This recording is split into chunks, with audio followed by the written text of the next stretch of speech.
지난 시간에는 우리가 사사기 4장 전반부 말씀을 통해서 이제 하나님께서 여자 대언자 드보라를 통해서 바락에게 가나안 왕 야빈과 싸울 준비를 하라고 명령을 내리신 것을 살펴보았습니다. 이제 오늘 읽은 말씀에서는 드보라와 바락이 함께 가서 가나안 왕 야빈의 군대, 그 군대 대장 시스라와 그의 군사들과 겨루어서 싸우는 것을 볼 수가 있습니다. 하나님의 말씀을 따라서 바락은 이스라엘 자손 가운데에서 10,000명을 군사로 모집을 해서 다볼산에 올라갔습니다.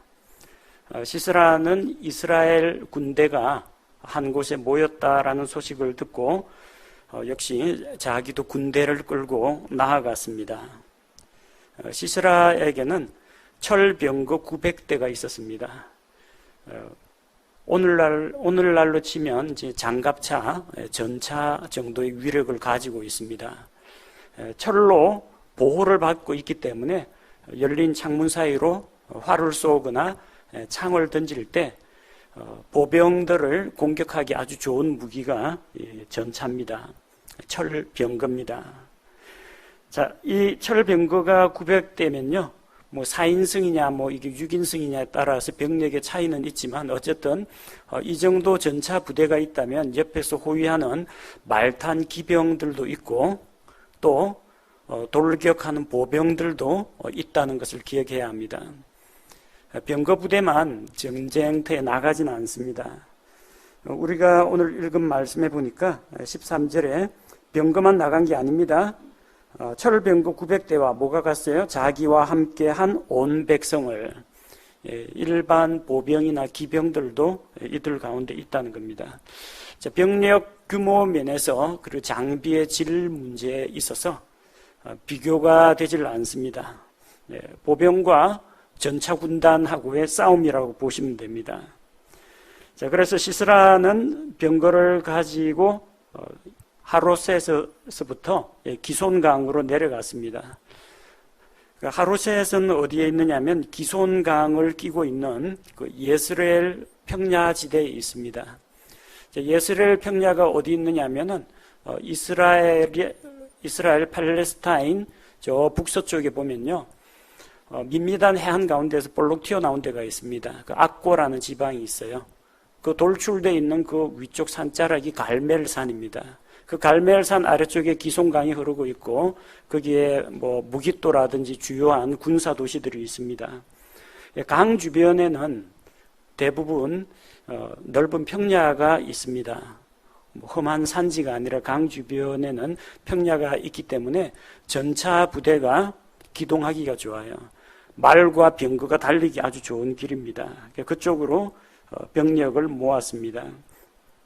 하로셋을 설명할 때마다 2절이나 13절이나 16절이나 보면 이방인들의 하로셋이라고 그러죠.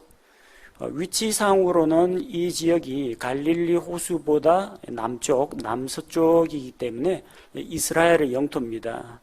자, 이스라엘의 영토인데 왜 이걸 이방인들의 하로셋이라고 부르느냐? 이 갈릴리 지방은 북쪽에 있고 위쪽으로는 두로와 시돈 지방하고 접경지대입니다. 그렇기 때문에 그 지역은 이방인들의 교류가 아주 잦고 이방인들 가운데 작정하고 이스라엘 영토 안에 들어와서 사는 사람도 있습니다. 또 이쪽에 있는 기손강 주변에 있는 예스레엘 평야 이쪽은 북쪽과 남쪽을 연결하는 주요한 교통의 요지가 되고 있습니다. 그러다 보니까 이국의 문물이나 종교나 사상 같은 것들이 쉽게 이 지역에는 퍼질 수가 있습니다. 그러다 보니까 갈릴리 지방에 있던 그쪽이 뭐 납달리 지파라든지 이런 데 보면은 이방인들하고 결혼을 하는 그런 일들도 있고 이방의 풍습이나 종교를 받아들이는 사람들이 많습니다. 그러다 보니까 하로셋을 가리켜서 이방인들의 교류와 영향력을 많이 받은 지역이다. 그래서 이방인들의 하로셋이라고 부릅니다. 마태복음 4장 15절에도 스불론 땅과 납달리 땅과 요르단 건너편 바닷길 옆 이방인들의 갈릴리요. 갈릴리를 이야기할 때 이 갈릴리 지방을 이방인들의 갈릴리라고 부르고 있습니다. 자, 그래서 이제 자기들이 있던 그 하로셋에서부터 기손강으로 병거들을 이끌고 군사들을 이끌고 시스라가 이스라엘과 전쟁을 하러 나아왔습니다. 자, 하나님께서는 이미 지난 시간에 우리가 살펴본 7절 말씀에서 전쟁의 승리에 대해서 약속을 주셨습니다. 내가 야빈의 군대대장, 야빈은 가나안 왕입니다. 가나안 왕 야빈의 군대대장 시스라와 그의 병거와 그의 무리를 기손강으로 이끌어 내게 이르게 하고 그를 내 손에 넘겨주리라 하셨느니라. 하나님의 말씀이 실현이 됐죠. 하나님께서 시스라에게 병력을 이끌고 이쪽에 기손강으로 나아오라고 하지는 않았습니다. 그런데 시스라가 정확하게 하나님의 말씀대로 기손강으로 왔습니다. 하나님의 계획 가운데 있었다는 겁니다. 이 지역이 전쟁터가 될 것이다. 그리고 그를 너의 손에 넘겨주겠다 약속하셨습니다. 전쟁터에서 그 적군의 우두머리를 넘겨준다는 것은 전쟁에서 승리하도록 도우시겠다는 이야기입니다. 자, 그런데 이제 전쟁에 직접 출전하기에 앞서서 하나님께서 14절에서 다시 한번 약속을 주십니다. 드보라가 바락에게 이르되, 드보라가 하는 말이지만 이건 드보라가 바락에게 명령하는 것이 아니라 하나님께서 드보라를 통하여, 그녀가 대언자이기 때문에 드보라의 입을 통해서 바락에게 말씀을 전달하는 겁니다. 어떤 약속을 주셨습니까? 일어나라, 이날은 주께서 시스라를 내 손에 넘겨주신 날이니라. 너에게 넘겨주신 날이니라. 영어 성경에 보면 완료 시제로 되어 있습니다. 전쟁도 안 했는데 언제 넘겨주셨어요? 그러나 미래에 일어날 일들이 아주 확실할 때는 미래 시제로 표현하지 않고 이렇게 완료 시제를 사용합니다. 성경에서는 종종 이런 예들을 찾아볼 수가 있습니다. 문법적으로 따지자면은 시스라를 너의 손에 넘겨주실 것이다 이렇게 해야 맞겠지만 넘겨주신 날이니라. 오늘 바로 이 날은 시스라를 내 손에 넘겨주신 날이야. 전쟁 시작 전에 이미 승리에 대해서 약속을 주셨습니다. 이미 너에게 넘겨주셨다. 그리고 주께서 너보다 앞서 가신다. 아무리 바락이 용감한 자라고 하더라도 이 보병으로 병거 부대하고 맞선다는 것은 기동성 면에서나 무기 면에서나 상대가 되지 않습니다.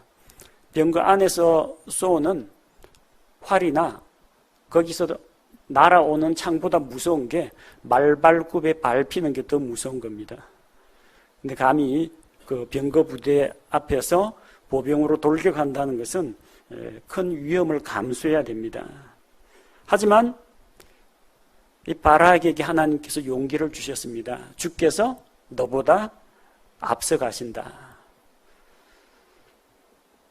우리 뭐 CCM 가스펠송 같은 것들 듣다 보면요, 가사가 좀 이상한 노래들이 있습니다. 나의 등 뒤에서 도우시는 하나님. 그래서 하나님이 내 등 뒤에서 쿡쿡 찌르면서 야 앞으로 가 하면서 명령을 하시는 분처럼 소개하고 있습니다. 내 등 뒤에서 나를 도우시는 주님. 근데 성경은 뭐라고 합니까? 출애굽기에도 하나님께서 이스라엘 백성에게 말씀하시기를 너희 앞서 행하시는 주라고 했습니다. 이스라엘 백성이 진치고 가면은 구름 기둥과 불 기둥이 따라간 게 아니라 구름 기둥과 불 기둥이 먼저 행진을 하고 그 뒤를 이스라엘 자손이 따라다녔습니다. 그래서 여기서 장막을 치면 좋겠다 하면은 구름 기둥이 멈추면 자기들도 따라서 멈춥니다. 언제 어디서든지 구름 기둥이 출발하면은 이스라엘 자손들이 장막을 걷고 따라갔습니다. 가나안 땅 들어갈 때도 마찬가지입니다. 주께서 친히 너희보다 앞서 가셔서 저 가나안 족속들을 치실 것이라고 약속을 주셨습니다. 하나님께서는 우리를 사지로 내몰고 뒤에서 쫄쫄 따라오시는 분이 아닙니다. 군대 대장이면서 병사들을 최전방에 보내고 자기는 뒤에서 지시만 하는 분이 아닙니다. 앞서가신 예수님 바라보면서 우리도 믿음으로 앞으로 나아가야 합니다. 몰입꾼들은 양 뒤에서 고함을 지르고 채찍을 휘두르면서 양들을 몰아갑니다. 그러나 선한 목자는 양들보다 앞서가면서 양들의 이름을 부르면 양들이 그 음성을 듣고 따라갑니다. 하나님께서는 바락보다 먼저 앞서 가시는 분입니다. 앞서 가신 주님을 따라갈 때 승리는 보장이 되어 있습니다. 주께서 승리를 약속하셨지만 믿습니다 하고 기도만 하고 있으면 안 됩니다. 가서 쟁취해야 됩니다. 약속은 주어졌습니다. 승리를 주겠다고 주께서 약속을 하셨지만 직접 나아가서 발로 뛰면서 싸우는 것은 이스라엘 백성이 싸워야 됩니다. 그래서 바락은 일어나서 자기를 따르는 10,000명의 이스라엘 자손을 이끌고 다볼산에서 평야지대로 내려갔습니다. 그리고 하나님께서 약속하신 대로 주께서 시스라와 그의 모든 병거와 그의 온 군대를, 병거와 온 군대, 다른 보병이나 기병들도 함께 있었다는 겁니다. 바락의 앞에서 칼날로 쳐서 무찌르시니 하나님께서 전쟁에서 승리하게 하셨습니다. 그래서 시스라는 결국 자기 병거에서 내려 걸어서 도망을 갔습니다. 아니, 병거 있는데 후퇴하려면은 병거 중에 한 대만 좀 빼가지고 말에 이렇게 채찍질을 해가지고 수레를 타고 병거를 타고 가면 빠를 텐데 병거에서 내려서 걸어서 도망을 갑니다. 왜 그렇게 되었느냐? 왜 우수한 무기와 막강한 병력을 가지고 가나안 왕 야빈의 군대가 이 바락의 군대에게 패하였느냐? 하나님께서 그 전쟁에서 함께 하셨기 때문입니다. 그렇다고 해서 하나님께서 무슨 초자연적인 능력을 베풀어서 말들이 전부 다 비실비실 쓰러지게 하거나 병거 바퀴가 전부 다 부서지게 만들진 않았습니다. 하나님께서는 자연 현상을 통해서 이 일을 이루셨습니다.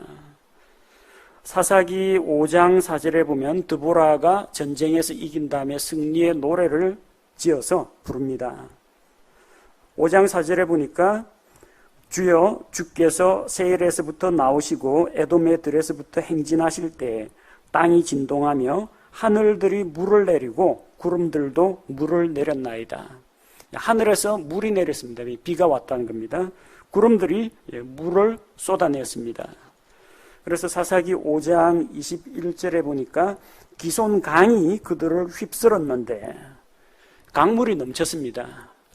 이 강 옆에 있는 평야지대면 기동하기 좋겠다라고 했는데 갑자기 폭우가 내렸습니다. 뭐 오늘날처럼 콘크리트라든지 아스팔트 도로가 아닙니다. 이게 맨 땅입니다. 그리고 농사 지을 수 있는 이런 고운 흙이 있는 땅이기 때문에 비가 오면요 진흙창 됩니다. 진흙창 되면은 병거 바퀴가 진흙에 빠져가지고 잘 못 나옵니다. 여러분 혹시 차 몰다가 잘못해가지고 그 무논 있죠? 물을 가득 찬 논에 빠지면요 열심히 엑셀을 밟아도요 진흙 속에서 바퀴가 헛돕니다. 힘을 쓰지를 못해요. 이 바퀴는 딱딱한 땅이나 이런 바닥하고 마찰되는 힘으로 굴러가야 되는데 말이 제 아무리 발버둥 치면서 끌려고 하더라도 병거 바퀴가 미끄러운 진흙 속에서 그냥 제자리에서 맴돌고 이 병거가 진흙에 박혀 있으면 꼼짝 못합니다. 마치 탱크 부대가 보병한테 공격당하는 것과 똑같습니다. 보통 때는 탱크로 보병들을 깔아뭉개기도 하고 그 탱크 위력 앞에서 보병이 전멸입니다. 그러나 탱크 이 무한 궤도 있죠? 돌아가는 이 궤도 이거 딱 끊어지면은 그때부터는 보병 밥입니다. 웬만한 휴대용 미사일 화기 같은 것들로 이 전차 그 바퀴 부분 딱 노래가 멈추게 하면 그때부터는 전차 뒤쪽으로 돌아가서 위쪽에 해치 뚜껑 열고 수류탄 가스 집어넣고 안에 있는 그 전차병들 총으로 위협해가지고 다 포로로 잡거나 사살하거나 그럴 수가 있습니다. 병거 부대가 힘을 발휘할 때는 말의 힘을 빌어가지고 바퀴가 잘 굴러가고 뛸 때나 힘을 발휘하지, 찐흙탕에 빠진 병거는 더 이상 무서운 전쟁 무기가 아니라는 겁니다. 이 병거가 진흙탕에 빠졌기 때문에 시스라 역시 병거에서 내려야 됩니다. 내려서 걸어서 도망칠 수밖에 없는 겁니다. 하나님께서 앞서가셔서 싸우시고 또 이 싸우는 전쟁 환경을 이스라엘에게 절대적으로 유리하게 만들어 주셨습니다.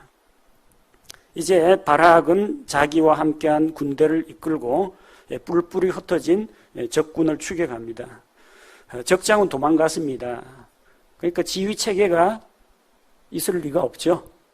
장수가 도망갔으니까 오합지졸이 돼가지고 뿔뿔이 흩어지는데 일일이 다 추격해서 적군을 섬멸합니다. 이방의 하로셋까지 쫓아가서 추격을 하니까 도망가던 시스라의 온 군대가 이스라엘 자손의 칼날 아래에 쓰러졌습니다.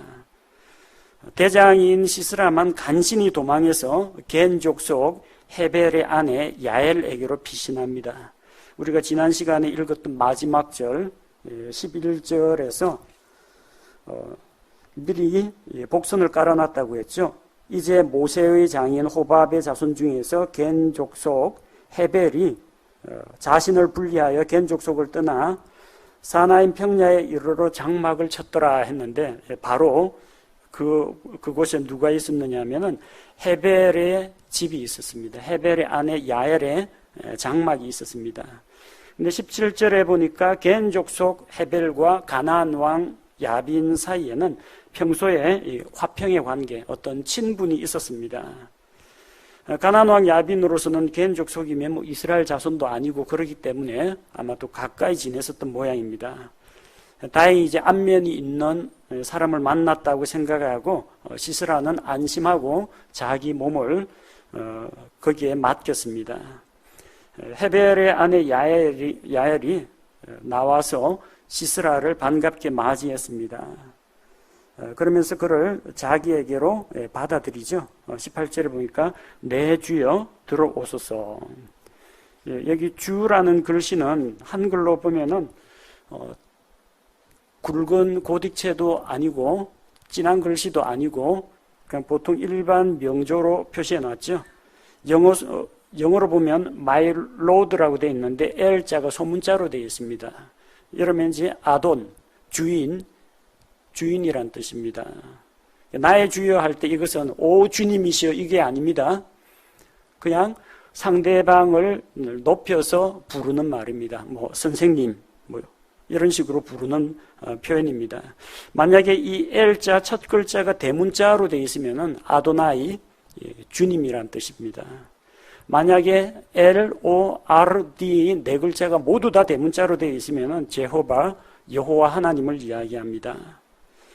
여기서 이제 헤벨의 아내 야엘은 평소 자기 그 남편하고 친분 관계가 있는 시스라, 그리고 가난한 사람들과의 교류가 있었기 때문에 상대방을 맞이해 줍니다. 내 주여라고 부르면서 들어오라고 합니다.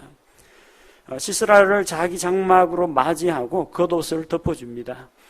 당시에는 이불이 없었어요. 우리처럼 뭐 까는 이불, 덮는 이불 입는 게 아니라 사람들이 입는 그 옷 있죠. 이 어깨부터 시작해가지고 거의 발목까지 내려오는 겉옷이 있습니다.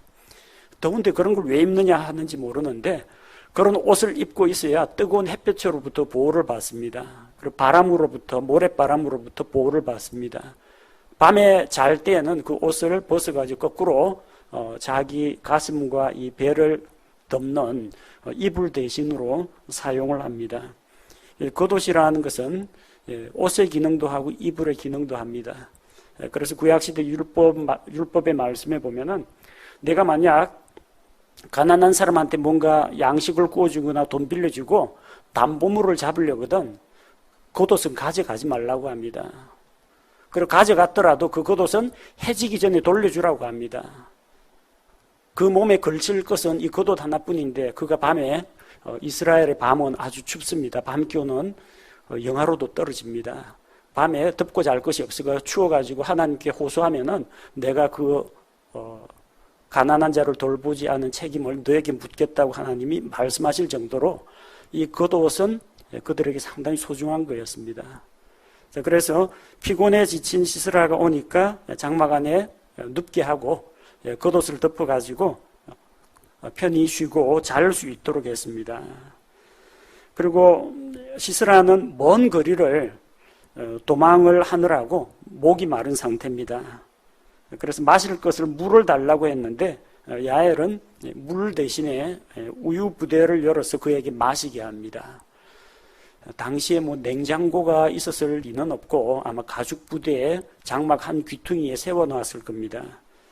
그러니까 그 우유가 시원한 우유는 아니겠죠. 뜨뜻미지근한 우유입니다. 열대야에 혹시 잠 못 주무시는 분이 있으면요, 미지근한 물로 샤워하시고요, 미지근한 우유, 따뜻한 우유 마시면 잠이 참 잘 옵니다. 아예 이제 재우기로 작정한 모양입니다. 물 달라고 했는데 미지근한 우유를 먹여가지고 잠들게 했습니다. 그리고 잠들기 전에 시스라가 누가 나 찾으러 오거나 혹시 여기 뭐 도망친 사람, 숨은 사람 물어보거든 제발 없다고 해달라고 그 부탁을 했습니다. 그리고 너무나 피곤해서 금방 잠에 빠졌습니다. 그가 잠든 것을 이제 확인을 하고 그 유순한 여인 야엘이 태도가 싹 돌변합니다. 어떤 표정인지 모르겠어요. 뭐 씩 웃었는지 모르겠는데 그가 잠든 것을 보고 헤벨의 아내 야엘이 장막의 말뚝을 취하고, 장막 말뚝이라는 게 뭘 말하느냐면요, 텐트 지주핀입니다. 요즘은 뭐 알루미늄으로 되어 있는 이 지주핀 땅에다 박아놓고 텐트 줄을 당겨갖고 가마 고정시키는 거 있죠.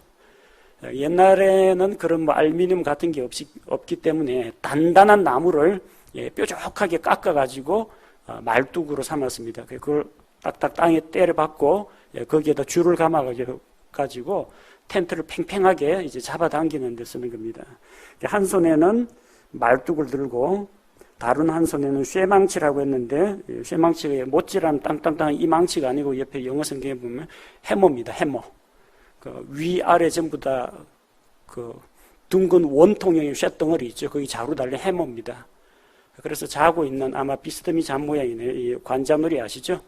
관자놀이에 말뚝을 대고 해머로 탁 때려박아가지고 이거 뭐 두 번 칠 것도 없습니다. 뭐 칼로 목 찌르다가 이제 미끈하거나 빗나가면 발악을 할 텐데 단숨에 머리와 뇌를 뚫고 그 자리에서 즉사했습니다.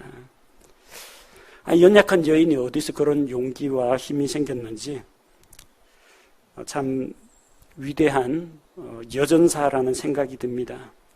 야엘은 여인이지만 용기가 있고 강한 여성이었습니다. 이 시대는 조금 남자하고 여자하고 좀 바뀌었다라는 생각이 듭니다. 지난 시간에 우리 바락에 대해서 살펴봤죠. 여자 대언자 드보라가 하나님의 말씀으로 바락에게 전달합니다. 주의 말씀이 이러하시니까 이렇게 하시오라고 이야기했는데 바락이 뭐라고 합니까? 당신이 나하고 같이 가주면은 내가 갈 것이고 당신이 나하고 같이 안 가면 난 안 가겠다고 합니다. 바락이 정신적으로 여대언자 드보라를 많이 의지하고 있었던 모양입니다. 하나님 명령이면 뭐 드보라가 가거나 말거나 가면 되는데 당신이 가면 내가 가고 당신이 나하고 같이 안 가주면은 나도 안 갈 거라고 그렇게 고집을 부립니다. 남자는 이렇게 나약해가지고 거의 뭐 여성화되어 있고 뭐 요즘식으로 뭐라고 하면 초식남이라고 그러나요? 그렇게 유순하고 연약하게 되어 있고 여자들은 뭐 요즘식으로 이야기하면 머리 스포츠형으로 짧게 깔고 이 밀리터리 룩이라고 있죠. 여자가 군복 입고 뭐 전투와 비슷한 이제 군화 같은 거 딱 신고 요즘 세대하고 거의 비슷합니다. 남자 여자가 바뀌었어요 지금. 혼란한 시대입니다. 사사들이 다스리던 그 시대에는 이처럼 질서가 무너지고 혼란스러운 시대입니다. 남자는 수줍어하고 소극적이고 패기가 없고 여자는 남자처럼 강하고 담대하고 두 사람이나 나오네요. 드보라, 야엘, 이런 강한 여성이 나타나던 그런 시대입니다.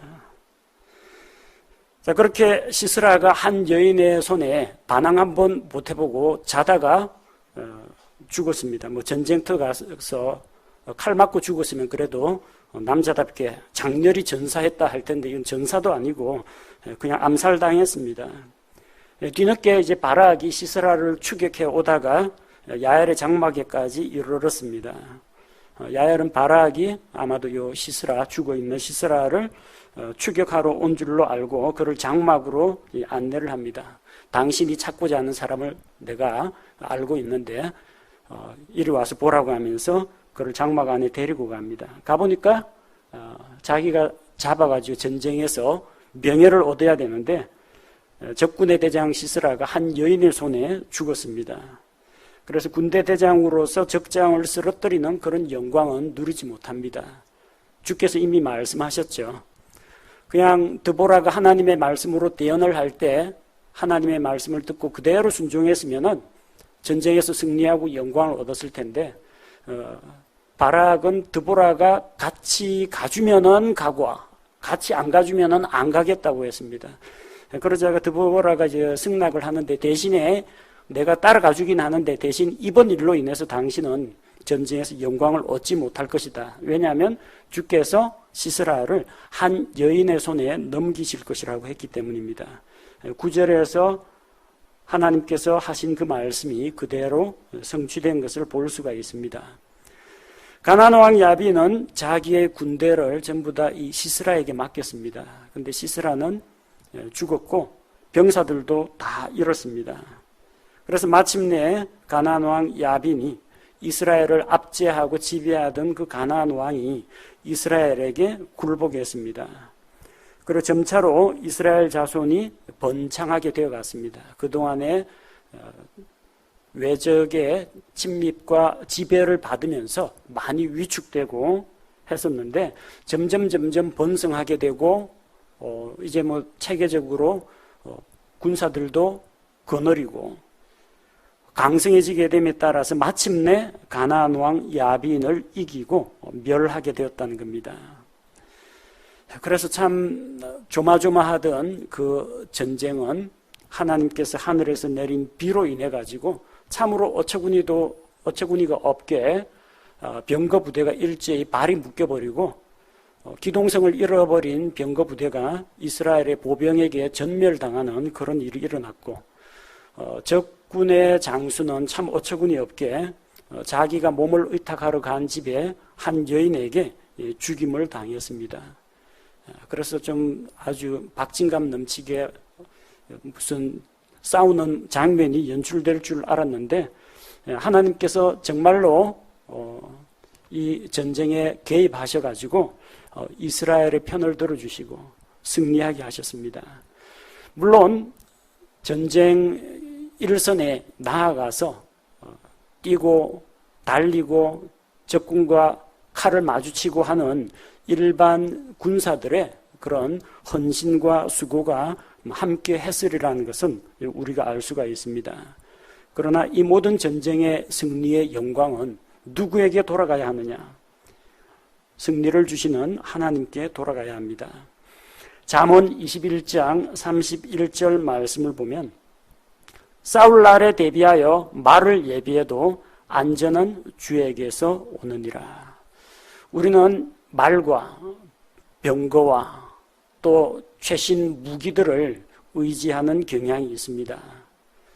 그래서 이왕이면 항공모함도 갖추고 전투기도 갖추고 전차도 갖추고 뭐 핵미사일도 갖추면 얼마나 좋겠습니까? 그러나 그 모든 것을 가지고 있다고 할지라도 하나님께서 함께 하지 않으면 그런 전쟁 무기가 참으로 허망하게 된다는 것을 알 수가 있습니다. 전쟁의 승리는 하나님께 달려 있습니다. 하나님께서 전쟁에 이기게 하시고 승리할 수 있는 환경을 만들어 주시고 필요한 자원들을 우리에게 채워주십니다. 그러나 아무리 전쟁의 승리가 약속되어 있다고 할지라도 직접 나가서 싸우는 것은 어디까지나 우리의 몫이라는 겁니다. 우리는 이미 대장이신 예수 그리스도께서 승리하셨기 때문에 우리는 그리스도 안에 있는 승리를 누릴 수가 있습니다. 항상 우리를 그리스도 안에서 이기게 하시고 하나님께서 우리 주 예수 그리스도로 말미암아 우리에게 이김을 주시는 하나님께 감사하노라. 이기게 하시는 이는 하나님이신데 이기기 위해서 영적 전쟁의 일선에서 맞붙어 싸우고 말씀에 순종하고 헌신하는 것은 우리의 몫이라는 겁니다.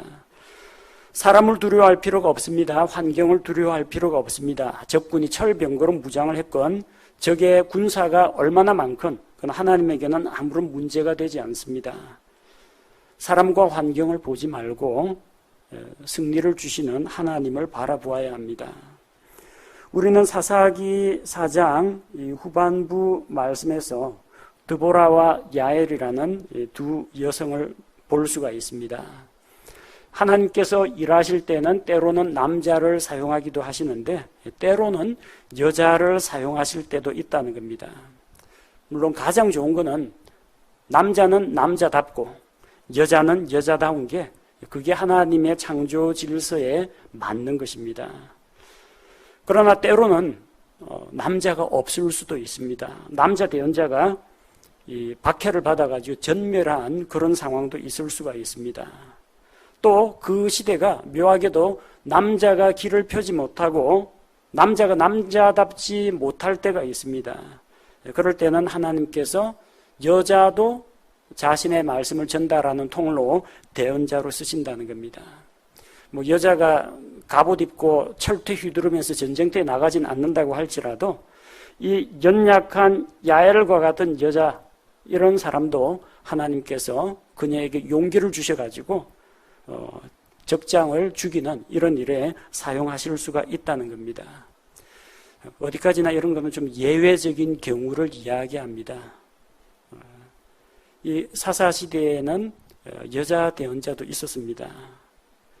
그러나 여자 대언자가 있었다라고 해서 여자 목사 제도가 정당화되는 것은 아닙니다. 대언자는 그냥 대언자입니다. 말씀을 전달하는 통로 역할만 합니다. 전령, 사자, 메신저 역할만 합니다. 그러나 목사, 목양자, 목회자는 하나님의 말씀을 연구하고 묵상하고 성도들을 가르치고 또 권면하고 책망하고 바로잡아주고 세워주고 이 권위를 행사하는 그런 위치에 있습니다.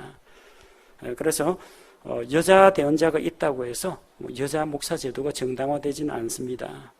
고린도전서 14장에 나와 있는 말씀이나 디모데전서 3장에 나오는 그 말씀을 보면은 하나님께서는 이런 목회사에게는 남자 형제를 사용하신다는 것을 이제 우리가 알 수가 있습니다. 사사시대에 일어난 이런 사건들 재밌는 옛날 이야기로만 치부하지 마시고 오늘날 우리 사회 현실과 한번 비교를 해보시고 또 나는 과연 하나님 앞에서 이 사사기에 보여준 이 인물들에 비춰볼 때 어떠한 사람이 되어야 마땅한지 각자 스스로에게 한번 생각해 보시고 적용해 보시기 바랍니다.